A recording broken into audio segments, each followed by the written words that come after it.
All right. Hi, Dr. Simone Gold. It's so Hi, good to see you. it's so much fun to be here. Thank you for inviting me. Well, thank you for coming back on our show. It was wonderful meeting you at AmFest. Did you have a good time at the conference? Oh my gosh, AmFest is always like it's the greatest party. It's so enjoyable. And you get to catch up with old friends and people who are really fighting for our country. So it's awesome. I know. I love it. Well, we have a lot to talk about with you because you have a lot of exciting things that are going on. Excited to help you get the message out on everything. So let's dive right on in. I personally have some questions for you. I was thinking through just kind of the state that we're in right now with our country, where people are, there seems to be this crossroads in our medical world and people not trusting our medical professionals when our medical professionals used to be the most trusted class of professionals. Why do you think, in your opinion, we have gotten to this place in our country? Right. So I've been a board certified emergency physician for more than 25 years. I let my boards go a couple of years ago during COVID because they were threatening doctors like myself who spoke out and were independent thinkers. So it's still strange to say that I was a board certified, but I say that because I was absolutely an insider. My dad was a doctor, so I really was in medicine all of my life from birth onward. And so I've seen the corruption and the disintegration, I would say, of the medical healthcare fields. I mean, a doctor used to be the most valuable, most trusted member of society, quite frankly. The trust rate for doctors was 80, it was always very high. And I'd say starting in the 80s, things really started to go downhill. A lot of things happened. One, just here's some examples. In my dad's time, most doctors were self-employed small business owners.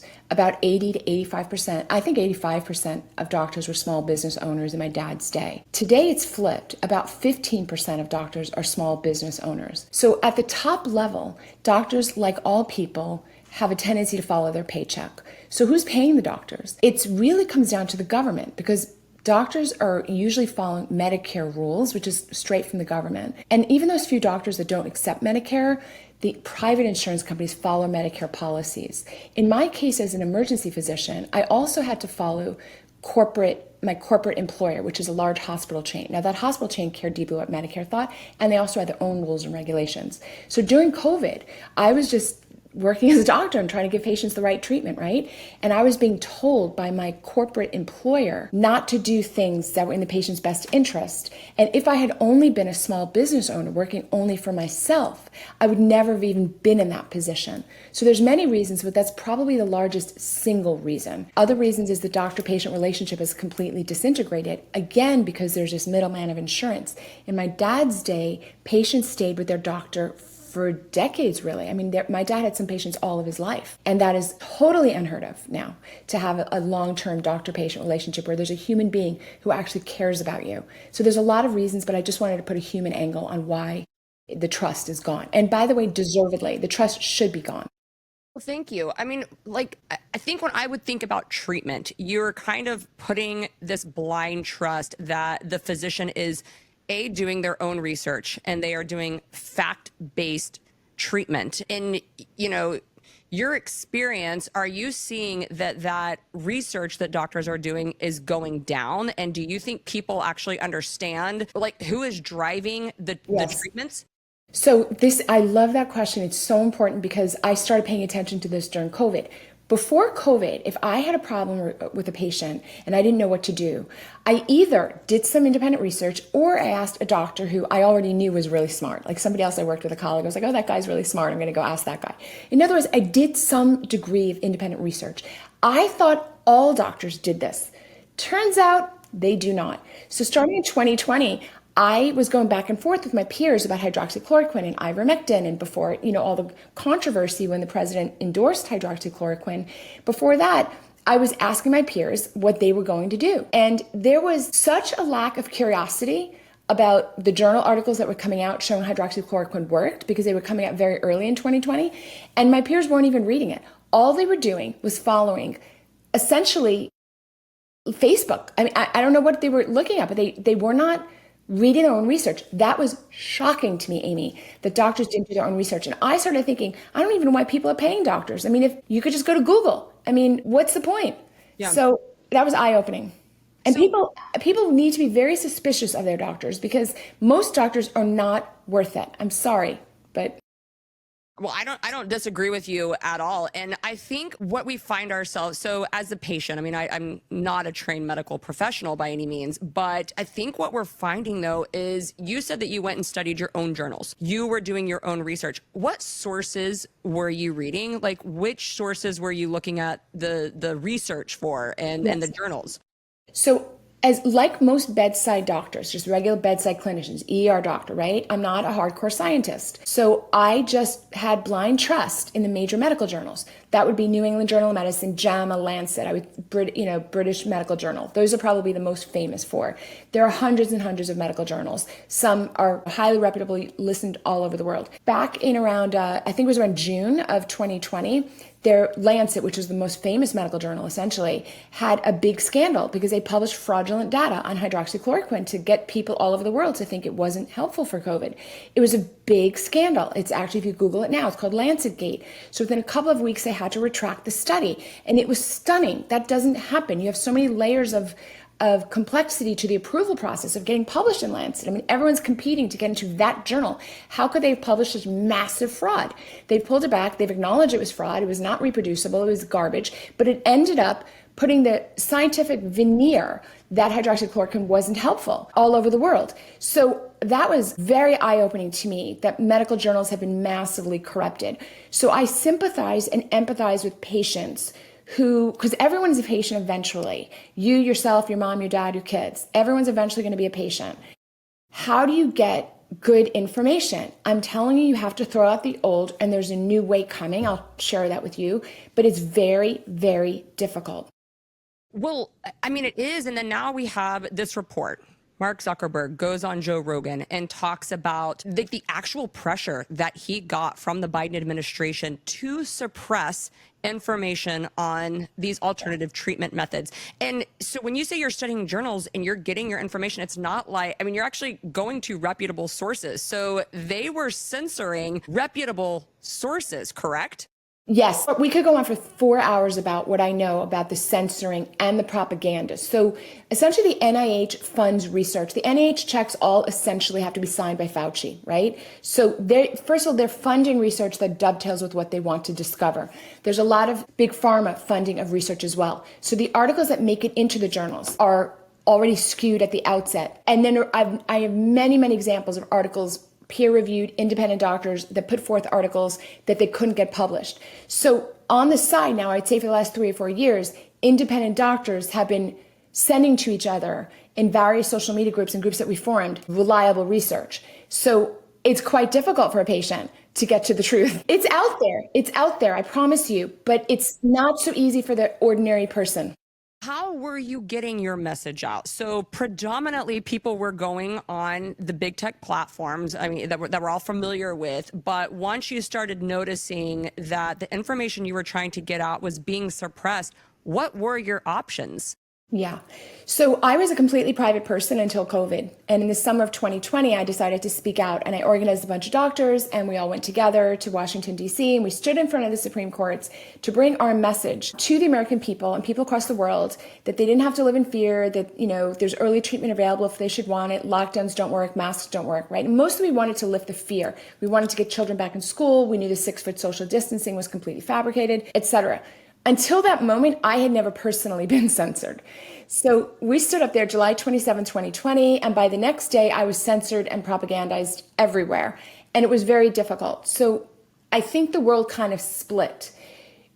People who heard of me, saw me, we got 20 million views in 8 hours. It went extraordinarily viral rapidly. There was now an awakening of people who knew there was something else out there. Even if people didn't see it because Zuckerberg took it down, other people knew about it and heard about it, and people started lurking and learning. So all the social media companies censored. Telegram was able to get the word out. My independent doctors kept getting themselves canceled on Twitter, but then got back on Twitter under different names. So people were looking and people were finding. Also, over time, even though I woke up very early 2020, over the next year or two, more doctors started waking up. And you just can't silence everybody. I mean, Laura Ingraham would have Harvey Risch on her show, and she'd have other people, Dr. I forgot his name, is a cardiologist outside DC. So, it was getting out, but slowly and in dribbles. I'm super resentful that there's been no hardcore apology from Zuckerberg, because I know that he is indirectly responsible for the death of hundreds of thousands, if not millions of people worldwide.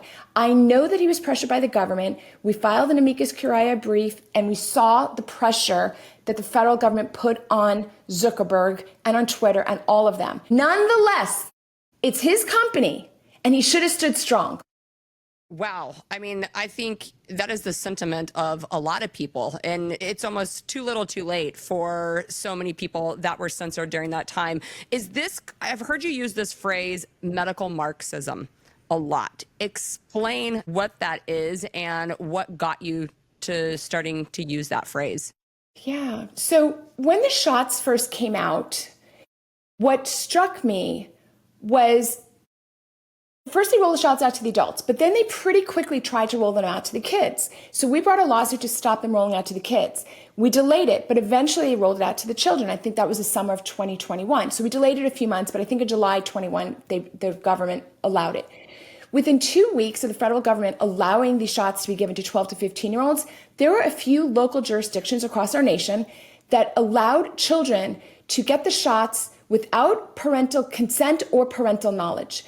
This is a Marxist model of substituting state authority for parental authority. That is the heart of Marxism. It is the heart of communism, where you say the state is in charge of the child, not the parents. So when I saw that, I said, oh my God, this is just medical tyranny in an attempt to take down our constitutional republic. That's where it started, and I've seen evidence of it everywhere. What did you know about mRNA vaccines prior to the rollout of the mandated vaccines? I had no opinion one way or another about vaccines. And it's fun for me always to say, I wasn't even in this fight. I had all the vaccines I had to have in my life. I was resentful. I had to take the flu shot as an ER doctor because I knew it was garbage, but I just took it. I never put up a fuss. My children got all their shots. So it's so funny to see everybody oh, hardcore anti-vaxxer. No, the mRNA technology is very, very new. It had not been successfully used in any modality. The company Moderna, which is a play on mRNA in its name, had 44 straight quarters of business loss. So for 11 years, it made zero money. The first time it made money was in 2021. So it was a financial idea, a business idea. They're kind of easy to make on this platform, but it was a brand new platform. What shocked me about doctors is doctors are normally very risk-averse professionals, right? We're the ones who tell you, don't have a bite of sushi if you're pregnant. Don't have a sip of wine. Don't take a puff on a cigarette, but roll up your sleeve, pregnant woman, and take this new stuff. And I remember being floored at my peers because there's all kinds of studies that have to be done. The shortest time I know of that a vaccine has taken to be approved is about 4 years, and I think that was the mumps vaccine. Typically, it's 10 to 15 years. AIDS vaccine, Fauci was trying to discover for 35 years. So we all of a sudden had a shot available in less than a year. I mean, that's alarming. There's all kinds of studies that they didn't do. As my lawyer background, I knew that they could only put the shots out so rapidly to comply with the EUA, the emergency use authorization rule that permitted them to bring it out because it's an emergency. Requirement of that is that there should be no other treatment available. This explains why people had to come out so aggressively against hydroxychloroquine.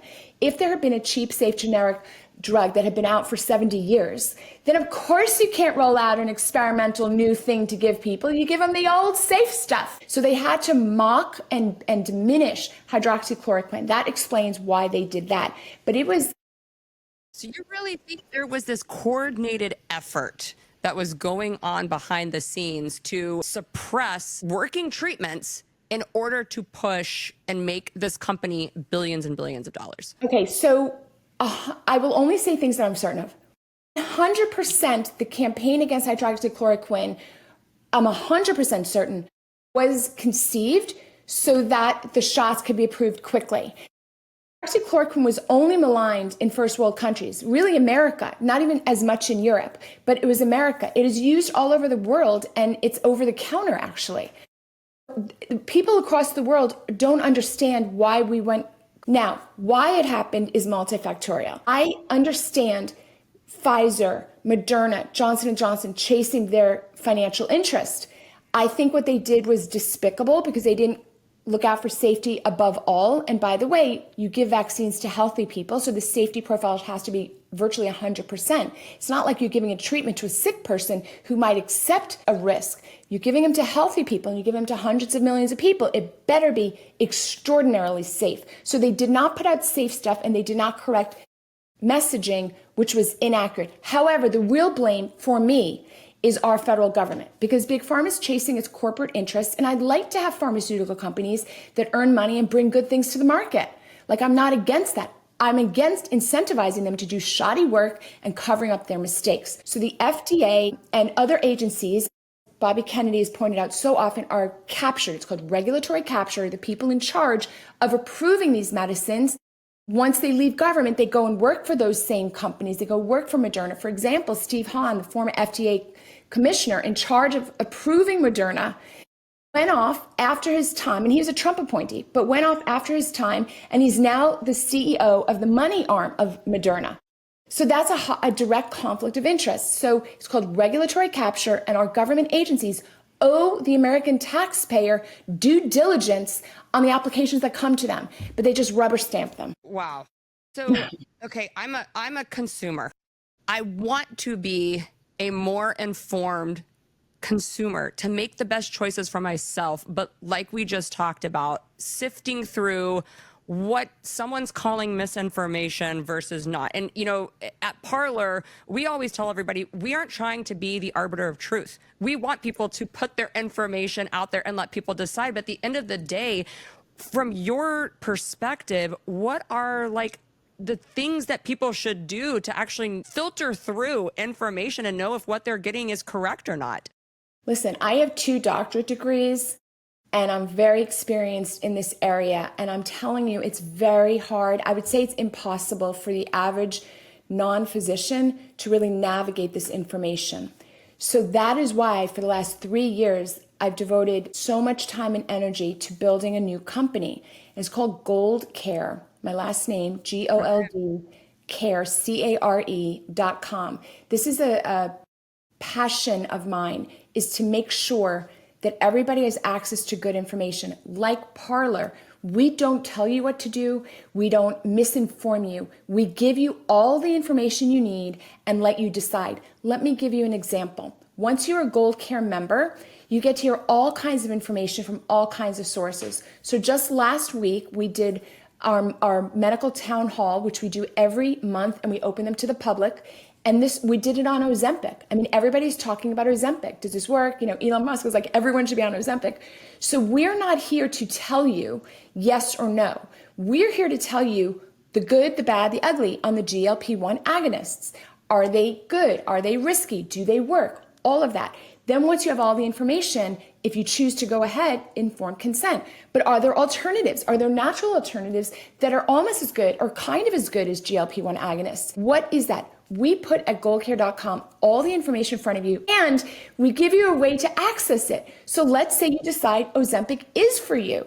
So we've got doctors who can prescribe it. Let's say you say, I'm not touching that stuff. We've got naturopathic doctors who'll walk you through other options. We've got the dietitians, because you've got to change what you do no matter what. If you take a med or not, you still have to change your lifestyle. So give you that information. We put it together. We've got the most amazing team. We can't wait to share it with everybody on Parler. It's for you. It's for people, honestly, who are on Parler, quite frankly. It's the freedom side. We want this message to get out to everybody. I mean, I think it's important too for consumers to understand the difference between conclusive evidence and conclusive research versus what's the word I'm looking for? Correlated evidence, you know, and so that people really understand when they're reading research or they're reading headlines to something and they want to go back and actually find information on it. You know, was this just a study that they did that has some correlated evidence that this might cause this issue? Or is this a conclusive evidence that like singled out this does have this effect, you know? And I just don't think I want people to get to a state where they understand research a little. I mean, my background, I did have research background, so I kind of understand this a little bit more than the everyday consumer. But, you know, hopefully you guys are breaking that down and letting people understand what the research is that's going behind the things that you're It's so exciting. So I just use Ozempic as an example because it was the recent one we did, but we put we put people together who are debating. I mean, it's not essentially a debate, but like they're putting out the risks and the benefits so that you can have it. Like we've done that research. Our doctors are really passionate about this stuff. I mean, our naturopathic director, she wants people to know about the GLP-1 agonists that are natural, that maybe don't have the risks of the prescription GLP-1 agonists. So we did one a couple months ago on the alternatives to the cancer treatment. You know, do these drugs work, the alternative drugs? So we're very current. We really want to give you the information and empower you to take action should you then decide for you that this is it. Like, I'd like to try that. Or a lot of people want to get off their meds. I mean, there's so many people that have been on meds for 10 years. They come to us, they're like, I've been on Zantac forever. I've been on Lipitor forever. Do I need to really be taking this? Like, what's the truth? And people now know that their own doctor is not really unbiased. So they come to us for a second opinion. So many people we've gotten off their meds. We have classes on de-prescribing. We coined that phrase, de-prescribing, which is like, can we get you off your meds? Like, we're not there to sell you big pharma. Yeah. So I love that. It's amazing. I hope you come join us, Amy. Goldcare.com. I'm definitely going to check it out because it sounds right up my alley, exactly like what I'm looking for. But one thing that I want to touch on, there was just a big anniversary, a big date that is seared in a bunch of people's mind. You had an experience with January 6th about 4 years ago. Talk to me about what was going on from, yes, your censorship, but then what was leading up to what happened on January 6th to you. So I want the average American to know that we believe, America is a rule of law where everybody's judged on their own behavior. And one thing that went wrong on January 6th is that there was very much a group mentality to the people, the judges and the prosecutors. So I was present on January 6th because I had a permit to give a medical freedom speech, which is what I was doing heavily through 2020, 2021, 2022. So I had a permit to speak at the Capitol. The day went very sideways. I was inside the Capitol. There's all kinds of closed circuit TV video. You can see me giving my speech. Obviously not violent, walking between the ropes, all that stuff. The events that happened were shocking and horrifying, but keep in mind, I'm just an individual American walking, giving a speech. What happened next was I endured a violent SWAT team arrest with 20 officers in tactical gear that broke down my door, had huge weapons pointed at me, laser sight beams on my chest. It's a miracle they didn't kill me. And I, was arrested by the FBI in an arrest worthy of El Chapo. I mean, it was unbelievable. And, was taken to jail. I was perp walked in front of all of my neighbors, just handcuffed, shackled, perp walked in front of my neighbors. They took all of my computers and technology and all that. And then I endured a year and a half of, hearings that kind of went nowhere. Eventually, at my sentencing, I decided to take a misdemeanor trespass plea because the government threatened me with a 20-year felony, threatened to charge me with assaulting or being near an officer who was assaulted, which was insane. But you can't. Your actual charges? What were you actually arrested for? I was arrested, as many J6ers are, with 5 charges. 4 of them were misdemeanors, like trespass, picketing, protesting.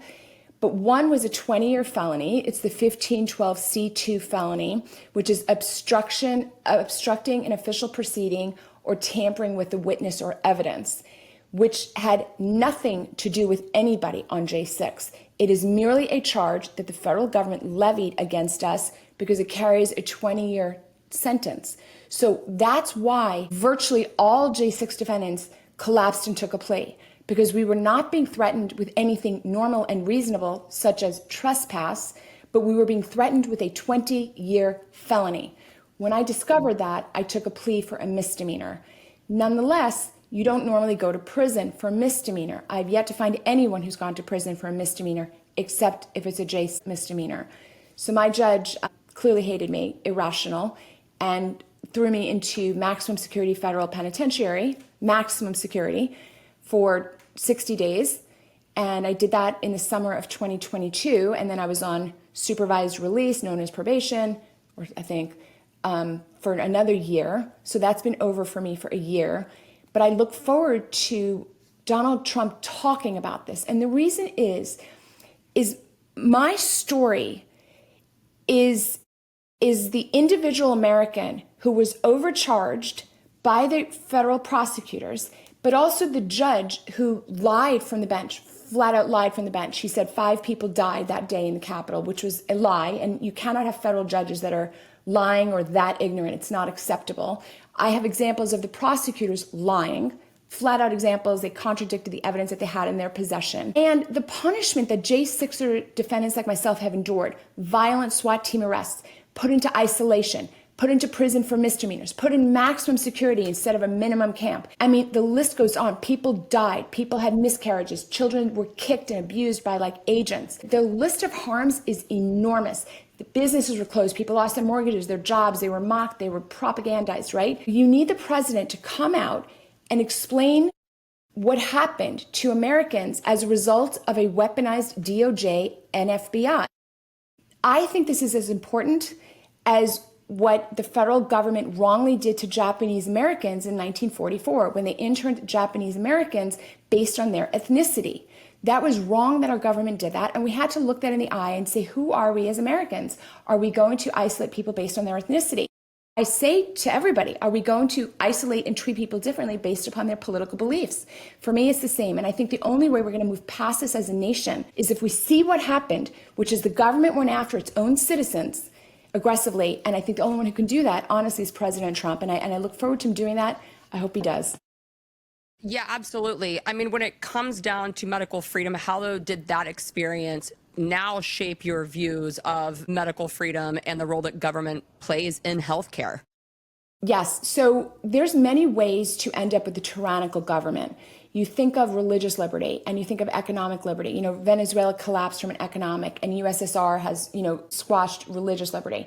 All kinds of ways you can get to tyranny. If we end up falling to a tyrannical government, our nation will have entered that path through medical tyranny. It's the one door that Americans, like all people, are very vulnerable on. We're so fearful of our health, that's kind of a human orientation, that under the guise of public health, we can just give up all of our constitutional rights. We gave up the right to assemble, the right to, go to church, the right to really go to work. We gave up these rights. 6-foot social distancing, what is that? I mean, basically quarantining healthy people is the shelter in place rule. So the only way I think America falls to tyrannical government is through medical tyranny. And for example, the governor of California a few weeks ago just declared another medical state of emergency in California. When an executive branch, governor or president, gets an executive emergency orders, they have huge powers that you don't want them to have. Our government is supposed to come through the legislative branch, through the houses. But when the single person takes all that power under an executive emergency order, we risk tyranny. And that's what we risked during COVID. So I'm just here to warn everybody that if we fail to push back on quote unquote public health measures, that is how we're going to enter a tyrannical state. That's why I'm glad that President Trump has indicated he's going to pull us out of the World Health Organization, which intends to get rid of our national sovereignty over health issues.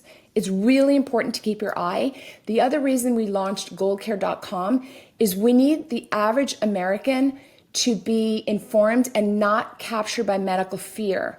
The only reason I think a larger mass of Americans didn't push back in 2020 was because they were genuinely afraid. We can never let that happen again. We need Americans to have an accurate medical source of information so that they don't allow themselves to be so afraid that they allow the government to take away their rights. And that is a big purpose of goldcare.com. Yeah. So moving forward, as you're trying to get this message out, what mediums are you relying on personally to help you get this message out? Is it, the old school way of hoping that you get mainstream media interviews? Is it going on more podcasts? What is it for you? Yeah, that's a cool question. It's really podcasts. I guess I haven't even really sought out mainstream. I know that goldcare.com is not political, so it's a shame, but I think we would be perceived as political. We are truth. We're just giving you all the medical facts. Like I said, Ozempic, we're neutral. We're just here to give you the facts. Perhaps we'll go to the mainstream next year or in several months, but my interest now is that people who are already more independent thinking are gravitating towards platforms like this. There are other platforms in other spaces, like Patriot Mobile in the telecom space and Old Glory Bank in the banking space. So we are really the Patriot solution for independent-minded Americans who both want access to medical information and understand that if they don't have access to good information, they could fall victim to fear that would allow them to not push back on government mandates through the public health sphere. So is this like a subscription-based service? Yeah, and we priced it so that everyone can join. There's literally no barrier. So it is $10 a month for a person or 20 for a family. And you get an insane amount. Basically everything is included except pay as you go doctor visits. So we've kind of separated out. We believe most of what you need is information. Sometimes you need a doctor, definitely true, but not most of the time. So we want everybody to join us. It's $10 a month. You should be ashamed if you're hearing this podcast and you don't join us. What you get for $10 is like, what is that, a cup of coffee or 2 cups of coffee? One if you live in New York, probably. But it's literally like unbelievable information. We have weight loss classes, we have dietitian classes, we have faith classes, we have all kinds of providers. We have like mental health providers. There's so much stress. We have just allopathic, like medical doctors and naturopathic doctors and functional doctors. But we have all these lectures and classes, and we tell you how to get off meds. And we tell you how to leave health insurance behind if you want to do that, but to do it in a safe way. So it's unbelievable. That's why I really would love you to check it out, because you're going to love it. You're just going to love it. Well, I'm going to. I mean, after this, I'm going right away, and I'm going to go and check all of it out. Write me back. With the final message, like, what is it really at the end of your life when you have finished up all this work that you're doing? What do you hope that you have accomplished? I love that. So my dad came to America as a Holocaust survivor, and it was his dream to be an American, and we talked about it a lot. And he explained how he just had such a belief in the goodness of Americans, and they were superior. I mean, he was a Jewish boy in a nation that wanted to kill him.